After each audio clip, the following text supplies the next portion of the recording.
অথচ খাদিজা জীবনে একটা ওয়াক্ত নামাজ পড়েনি, এক ওয়াক্তও নামাজ পড়েনি, একটা রোজা রাখেনি, জীবনে একদিনের জন্য পর্দায় থাকেনি। বলেন, তার পুরা জীবন আমি পড়ে দেখেছি, জীবনে কোনোদিন তিনি পর্দায় ছিলেন না। নামাজ পড়লেন না, রোজা রাখলেন না, হজ করলেন না, যাকাতও দেননি, পর্দায়ও নেই।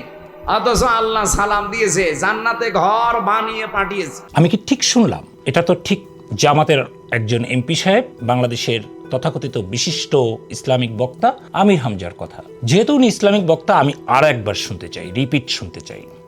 অথচ খাদিজা জীবনে একটা ওয়াক্ত নামাজ পড়েনি, এক ওয়াক্তও নামাজ পড়েনি, একটা রোজা রাখেনি, জীবনে একদিনের জন্য পর্দায় থাকেনি। নামাজ পড়লেন না, রোজা রাখলেন না, হজ করলেন না, যাকাতও দেননি, পর্দায়ও নেই। হ্যাঁ, এটা সাংসদ আমির হামজা সাহেবের। দেখুন, মা খাদিজাতুল কুবরা রাদিয়াতুল্লাহ আনহা ছিলেন মুসলিম সমাজের সবার কাছে, আমাদের মুসলিম যারা আছে আমাদের সবার কাছে সম্মানিত। আমরা তাকে মা বলে সম্বোধন করি। আমরা যখন খাদিজা রাদিয়াল্লাহু তাআলা আনহার মতো মানুষকে নিয়ে কথা বলি, তখন আমরা শ্রদ্ধার সাথে কথা বলি। এটা মুসলিম সমাজের সব দেশে সব মুসলিমরা করে। কিন্তু আপনারা এই যে তার কথাটুকু শুনলেন, সেটার মধ্যে কোনো ভদ্রতা, মার্জিত ব্যাপার, এই ব্যাপারগুলো আছে, তুচ্ছ তাচ্ছিল্যের ব্যাপার আছে, তাই না? দেখুন, খেয়াল করে দেখুন, জামাত ইসলামের প্রত্যেককে যখন আমাদের সাথে বা শিবিরের প্রত্যেকে আমাদের সাথে আর্গুমেন্টে আসার চেষ্টা করে, আমাদের ফেসবুক বা বিভিন্ন আলোচনায় যারা অংশ নিতে কমেন্টস করে, তখন দেখবেন তুই, তাকারি, আজে বাজে গালি, অসভ্যতামি, এই জায়গাগুলো কোত্থেকে আসছে?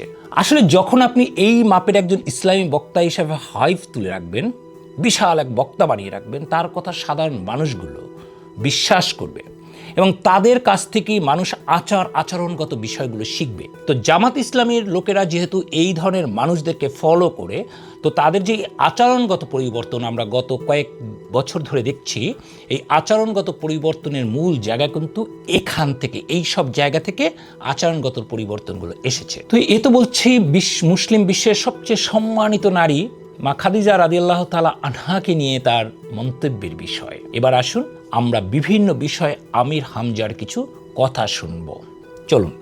আপনার তো এক বংশ আর আমার 14 বংশ, যেখানে যা আছে, মানে দাদার, মামার, খালার, শ্বশুরের যত কোল আছে সব আওয়ামী লীগ। আমার চাচা নিজে আওয়ামী লীগের চেয়ারম্যান, তাও 21 বছর। মাহবুবুল আলম হানিফ এখন ভারপ্রাপ্ত মহাসচিব। কি কথা বলছেন এখন? আপনারা কেউ চেনে? আর ওনারা সারা বাংলাদেশ চেনে। ডিজিটাল বাংলাদেশ গঠন করার জন্য যে স্বপ্ন দেখেছেন তিনি অবশ্যই কোরআনের আয়াত দিয়েই করেছেন, যেন মুসলমানের নেই। কথা বলছেন এখানে 16 কোটি মানুষের জননী প্রধানমন্ত্রী শেখ হাসিনা যে স্বপ্ন দেখেছে, এটা বাস্তবায়নের জন্য যে কাজ করবে না, সে যে দলের লোক হয় হোক ও জাহান্নামে যাবে। ওমা, এ তো দেখছি সাচ্চা আওয়ামী গান। 14 গোষ্ঠী আওয়ামী লীগ করেন, হাসিনার নিয়ম না মানলে, হাসিনার এইসব না করলে আপনি দোজকে যাওয়ার মতো জায়গা কনফার্ম করে দিলেন। তো এ তো দেখি হাসিনার একদম মারাত্মক লেভেলের এক ভক্ত মানুষ। আবার দেখি জামাত ইসলামের এখনকার এমপি। ওপরওয়ালা কুষ্টিয়ায় কেউ নেই, ওপরওয়ালা এখন আমি। তার মানে কি দাঁড়ালো? তার মানে উনি গুপ্ত জামাত ছিল, হাসিনা তাকে ঠিক বুঝতে পেরেছিল, তাই না? এরকমের কিছু একটা হয়তো। আমি জানি না হাসিনা কি কারণে ওনাকে অ্যারেস্ট করেছে, সেটা অবশ্যই নিন্দনীয়, অবশ্যই নিন্দনীয়। কিন্তু আপনি দেখুন, এই যে কথা, একজন মুসলিম কি কখনো বলতে পারে আর এক মুসলিম বেহেশতে যাবে বা দোজকে যাবে? আপনি বলতে পারেন এই আচরণ মানলে তুমি মুসলিম, তুমি বেহেশতে যেতে পারো, এই আচরণগুলো তুমি না মানলে তোমার জন্য দোজক নিশ্চিত হয়ে যাবে, তাই না? এটা পুরোটা আপনি আল্লাহ তাআলাই করবেন। আপনি শুধু দিক নিদর্শনগুলো, আপনারা ভালো আরবি জানেন, ভালো ধর্ম জানেন, আপনারা ধর্মগুরু হিসেবে আমাদেরকে বুঝিয়ে দিবেন। কিন্তু আপনার সেই রাইটস নাই, আমি দোজকে যাব না ভেস্তে যাব, এটা বলবার অধিকার জামাত ইসলামের কোনো মানুষকে দেওয়া হয়নি, আপনার কোনো এমপি সাহেবকে দেওয়া হয়নি, এটা আপনারা নিশ্চিত থাকতে পারেন। তো এটা হচ্ছে গুপ্ত জামাতিদের যে লক্ষণ, সেটা আপনার আমির হামজার মতো গুপ্ত থেকে পরবর্তীতে সংসদের এমপি হওয়া যায়, তার একটা প্রমাণ। এবার আসুন, এখন দেখুন ওনার বিভিন্ন বিষয় বিভিন্ন সময়ে ইসলামিক অনেক আলোচনায়, যেগুলো দেশের বিশিষ্ট ইসলামিক চিন্তাবিদরা তারা এটাকে প্রোটেস্ট করেছে।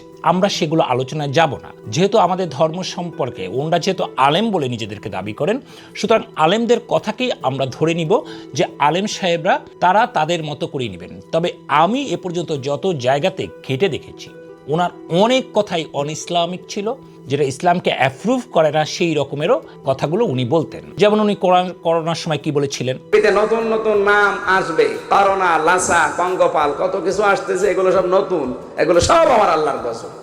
5 ওয়াক্ত নামাজ যদি ইহতিমাম গুরুত্ব সহকারে যেভাবে আদায় করা দরকার, পবিত্র হয়ে যদি আদায় করতে পারেন, আমি কসম দিচ্ছি আপনার কাছে করোনা আসবে না। যদি আসে আমার কাছ থেকে বুঝে নেবেন, যান।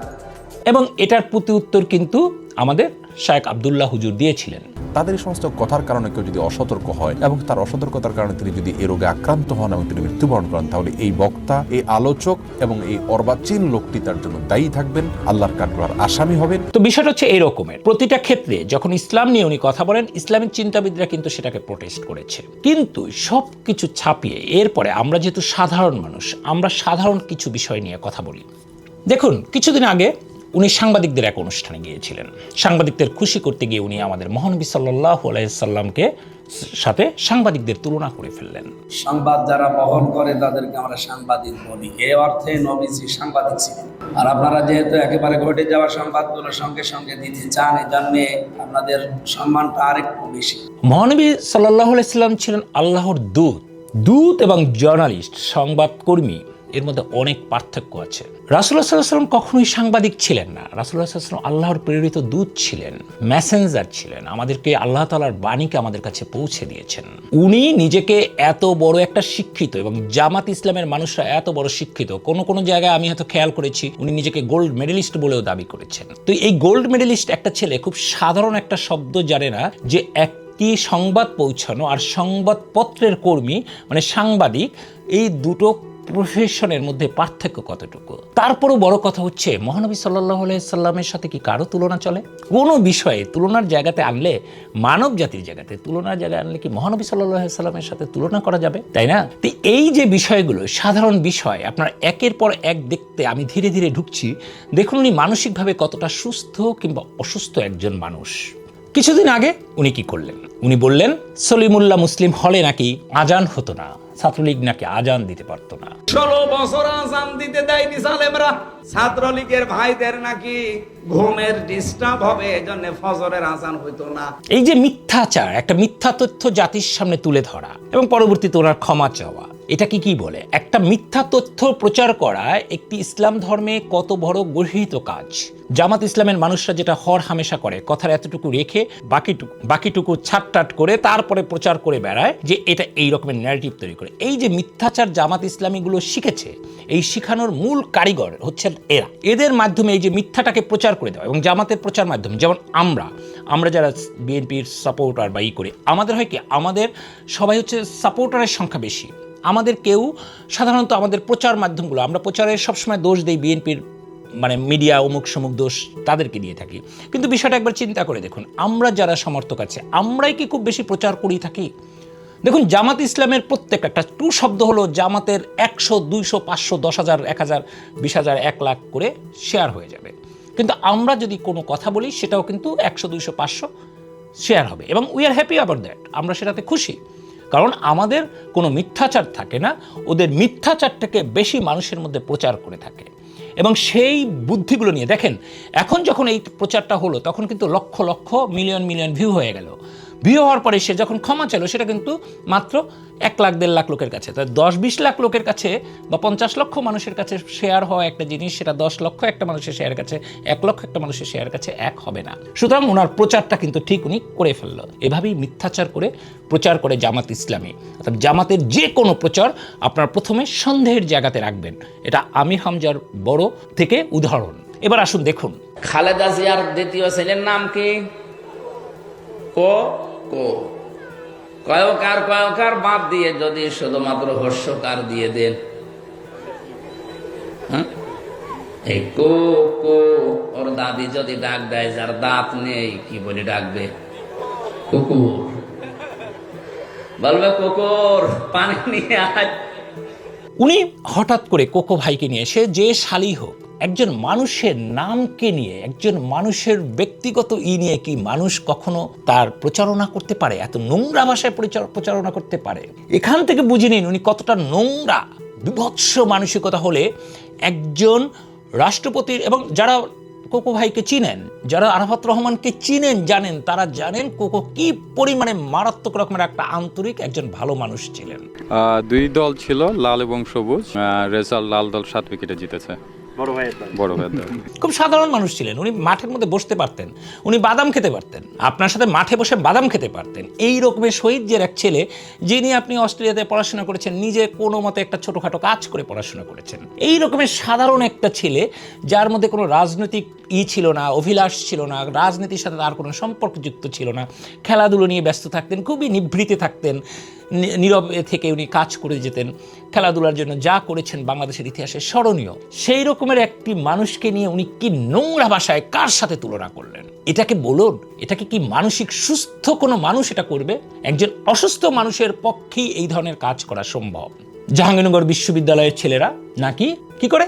আমি জাহাঙ্গীরনগরে প্রথমে ছিলাম, চান্স পেয়েছিলাম প্রথমে ওখানে।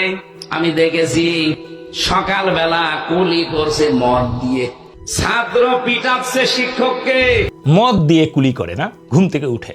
দেখুন, এই যে একটা ইউনিভার্সিটির স্টুডেন্ট, এখানে হাজার হাজার স্টুডেন্ট আছে, এই হাজার হাজার স্টুডেন্ট নাকি মদ দিয়ে কুলি করে দেখে উনি আর জাহাঙ্গীরনগরে পড়াশোনা করেন নাই।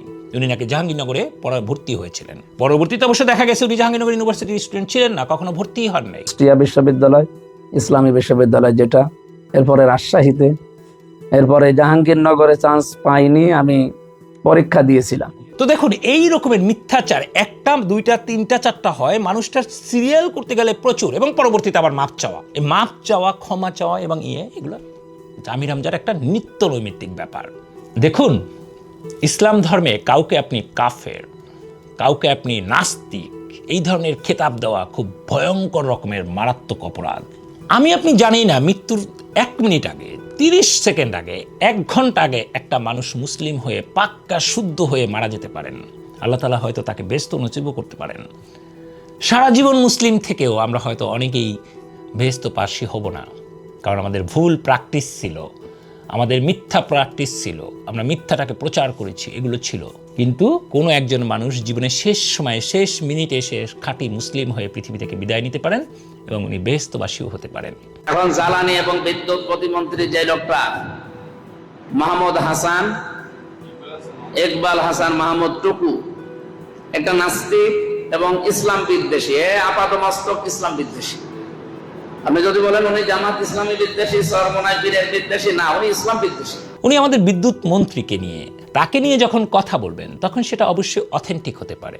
আমরা বিদ্যুৎ মন্ত্রীর বিদ্যুৎ পরিচালনা নিয়ে কথা বলতে পারি, তেলের জ্বালানি নিয়ে কথা বলতে পারি, বিভিন্ন সমালোচনা করতে পারি, কিন্তু তাকে ধর্মীয়ভাবে আক্রমণ করা, বিদ্যুতের সাথে ধর্মের কি সম্পর্কটা আছে, উনি ধর্মীয়ভাবে তাকে নাস্তিক উপাধি দেওয়া, এটা কোন ধরনের, সব কথায় কথায় ধর্মকে টেনে আনা, এটা কোন ধরনের ধৃষ্টতা? এখানে উনি রীতিমতো ধৃষ্টতা দেখিয়েছেন। সবচেয়ে বড় যে জিনিসটা আমাকে মর্মাহত করে সেটা হচ্ছে নারীর বিষয়ে উনি যখন কথা বলেন। আপনারা যদি নারী বিষয়ে ওনার বিভিন্ন, উনি 100 নারীর সম্পর্কিত বিষয়ে কথা বলেছেন। কি দেখলাম, সেইভাবে 8-7 পোশাক পরে উঠেছে, কোনো ওড়না নেই কারো, আমার গা গরম হয়ে যায়।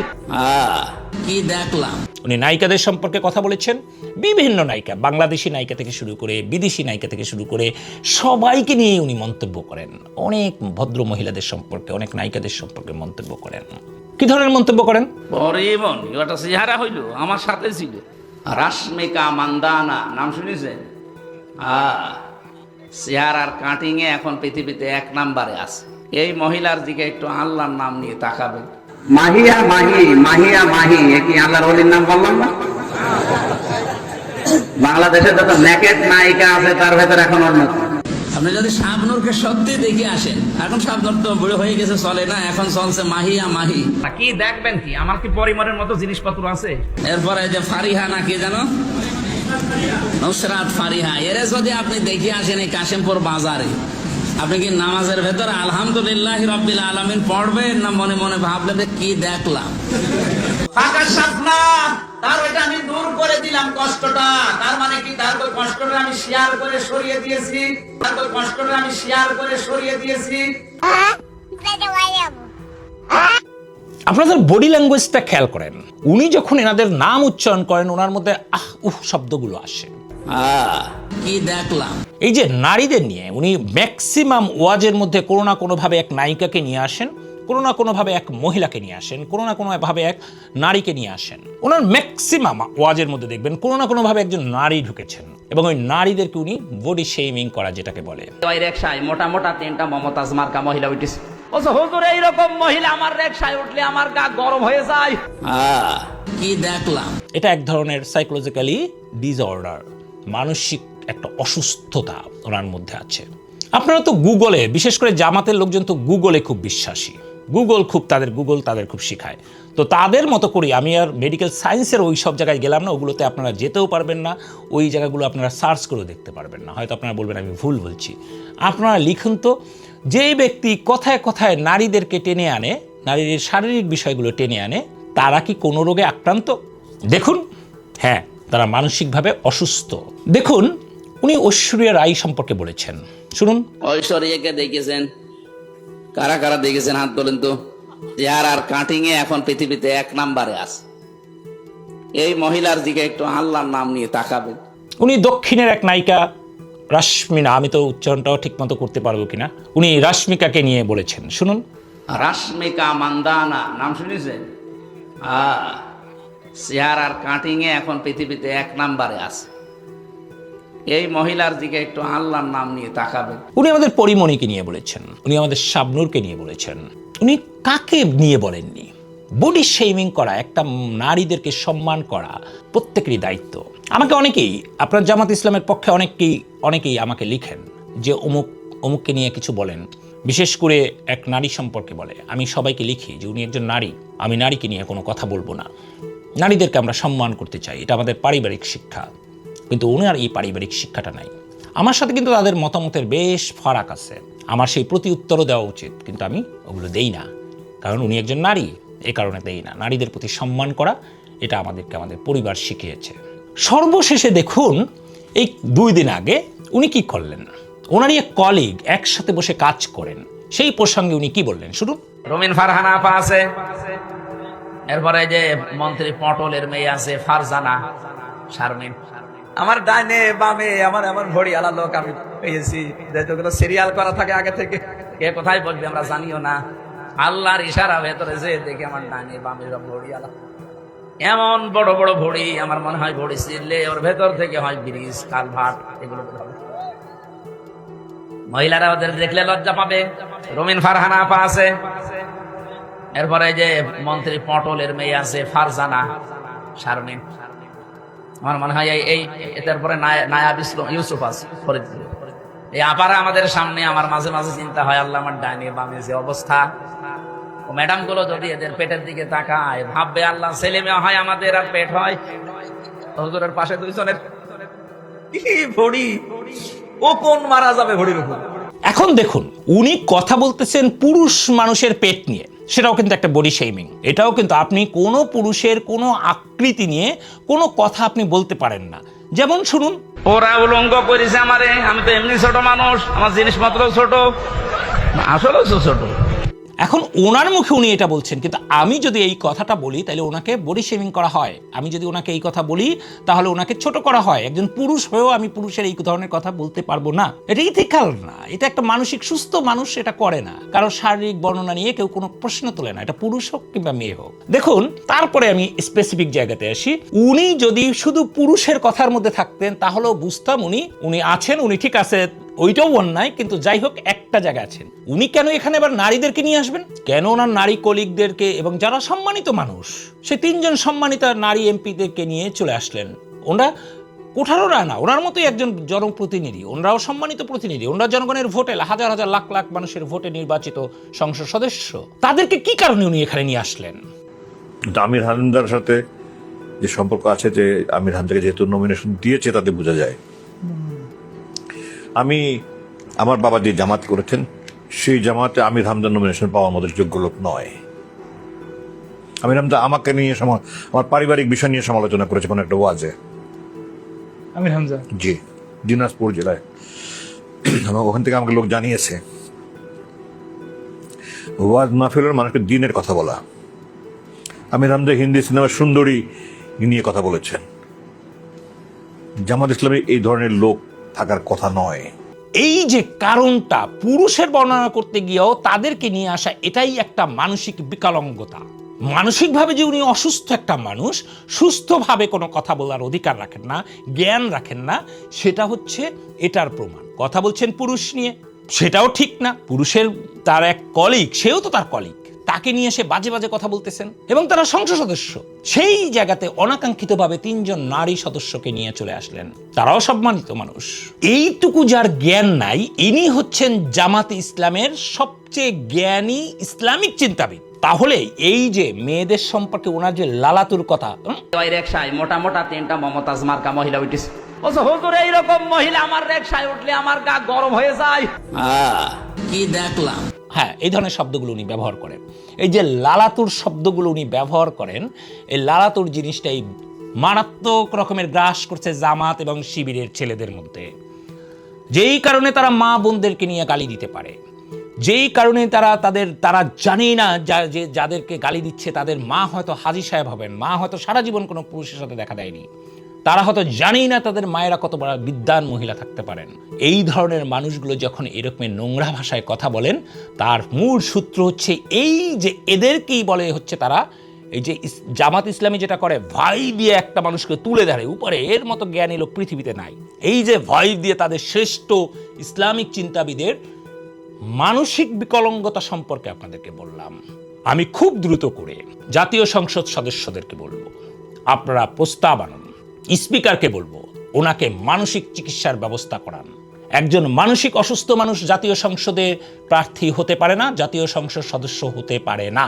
মানসিকভাবে অসুস্থ যে মানুষটা, তার পক্ষে জাতীয় সংসদ সদস্যর মতো এত বড় একটা পজিশন হোল্ড করার কোনো নৈতিক অধিকার থাকে না। আমার দাবি থাকবে, জোর দাবি থাকবে, এই মানুষটাকে খুব দ্রুত একজন মানসিক চিকিৎসকের কাছে গিয়ে তার মানসিক অবস্থাটা কি সেটাকে যাচাই বাছাই করা।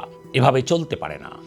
আমাদের নারীরা আমাদের মা, নারীরা আমাদের বোন, নারীরা আমাদের স্ত্রী, নারীরা আমাদের কন্যা, এরা মারাত্মক রকমের সম্মানিত, আমাদের ধর্মে মারাত্মক রকমের সম্মানিত, ব্যক্তি জীবনেও আমাদের কাছে তারা সম্মানিত।